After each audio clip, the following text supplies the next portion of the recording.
Hello po mga kababayan at mga kaibigan. Shoutout po sa inyong lahat dyan mula Luzon, Visayas, Mindanao po at sa buong mundo. Ang video po natin ay pag-uusapan po natin itong ICC. No? Isang napakagandang balita ito sa mga sumusuporta po sa ating Pangulong Rodrigo Duterte, yung dating Pangulo.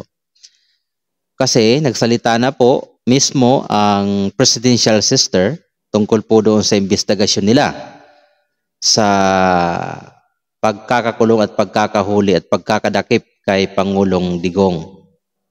Sabi nga, illegal, no?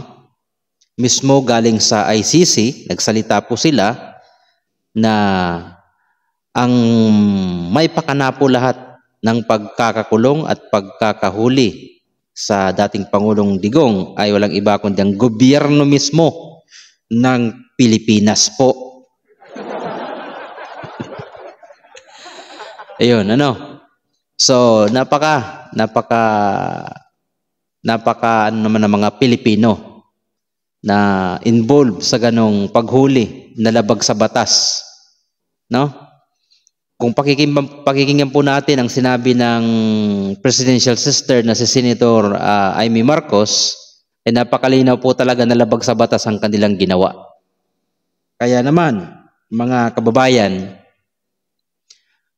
medyo nagkakaroon po ng linaw at nagkakaroon po ng magandang balita po sa inyong lahat, sa ating lahat, no? Nang sumusuporta po sa Pangulong Digong. By the way, tayo naman ay talagang panig tayo doon sa tama, doon sa gumagawa po ng tama at siyempre, inuusig din po natin yung mga taong gumagawa din po ng mali dyan sa gobyerno po natin, no? So shoutout po pala sa lahat ng mga senador ng Pilipinas at sa lahat ng kapulisan sa pangunguna ni General Torre. No. Mantakin mo, hulihin mo yung tao na walang warrant of arrest na ipinapakita nung klase yun. Oops. Talaga. Ay. Ako. So mga kababayan, ito, pakinggan po natin ang sinabi ni Senator Amy Marcos, the presidential sister ng ating pong Pangulong BBM. So, malapit na itong nagsilaglagan, no? Magsisilaglagan ng katotohanan at mababalandra na ang kasinungalingan ng iba dyan. So, ito pakinggan po natin, no, mga kababayan. Nabasa ko lang sa dyaryo, tamang-tama, na yung spokesman ng ICC, Dr. Fadi El Abdallah, sinabi, was a decision entirely made by the Philippine government. And if there is any question about whether it was lawful or not, it will have to be submitted to the judges. So, mismo yung ICC, sinabi na ang Pilipinas ang nag-surrender sa dating Pangulo. Ano ba ibig sabihin ng administrative arrest? At tama ba na sinuko ng Pilipinas si PRRD sa ICC? Magandang umaga po, Madam Chair. Thank you for the invitation. Going back to the question, administrative arrests. Actually, the Supreme Court has recently clarified that administrative for the arrest of non-Filipinos are actually valid.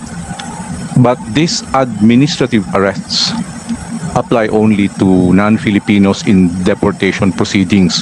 At least from the case decided by the Supreme Court, it involved a foreigner. Now, we must also take note that in that recent case, that's a landmark case, because in this decision, the Supreme Court introduced an innovation.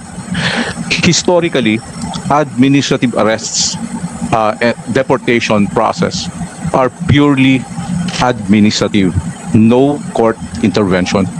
But this time, the Chief Justice who wrote the decision, and upon the suggestion of Supreme Court Justice Marvick Leonen, they introduced a new rule.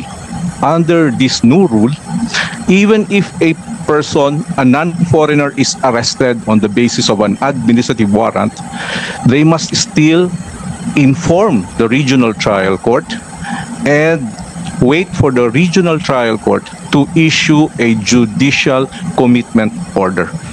Therefore, there is now a duty on the part of police officers or immigration officers, even when arresting a foreigner, to bring this person to the jurisdiction of the courts.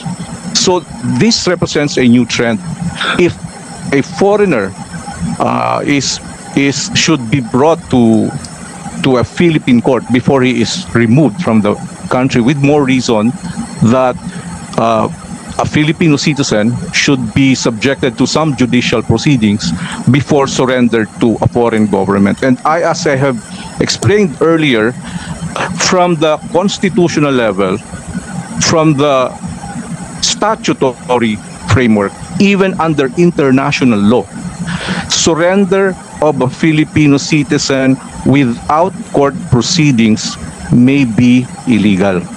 That's not just constitutional, that's also statutory, even under international law. In fact, the Interpol Constitution itself requires some due process, the application of Philippine laws, and number two, the application of the rights guaranteed by the Universal Declaration of Human Rights, which includes due process. Attorney Medina, so ano ang nakikita ninyo kung inaamin ng ICC na ang surrender ni dating Presidente Duterte ay isang desisyon na ginawa ng Pilipino na pamahalaan? Anong epekto nun? Ang ibig ba sabihin ay linabag yung kanyang karapatan? Kasi tulad nga ng sinabi nyo doon sa kaso ni Yuen Len noong 2023, bagong-bago pa lamang, talagang kinakailangan dalhin pa sa RTC yan, meron pang proseso. 7 yata yung requirement. Kung naalala ko, ang dami-daming sinasabi doon na talagang pinagtatanggol ang karapatan mismo ng dayuhan. Eto, Pilipino pa. Ngayon, mismo yung spokesman ng ICC sabi, decision niya ng pamahalaang Pilipino. Hindi kami yan. So anong epekto po noon doon sa nangyari kay Presidente Duterte? Just out of respect for the court proceedings, so as not to be seen as influencing the court proceedings, I will not make my statements in specific reference to the President.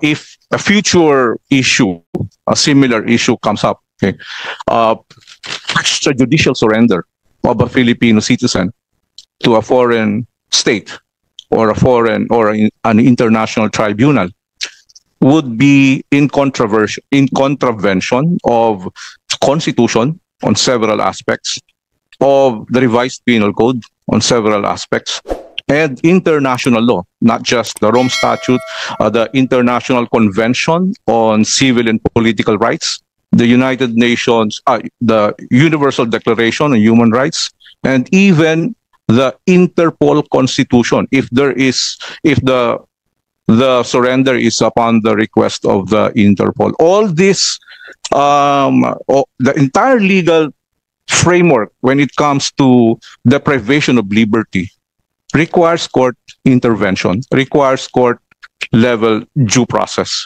And by court po, you mean local court? Yes po, local court in this domestic case. Domestic due process.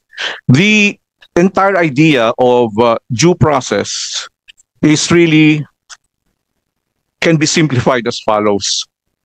The police has no final authority to decide on whether a person should be deprived of liberty.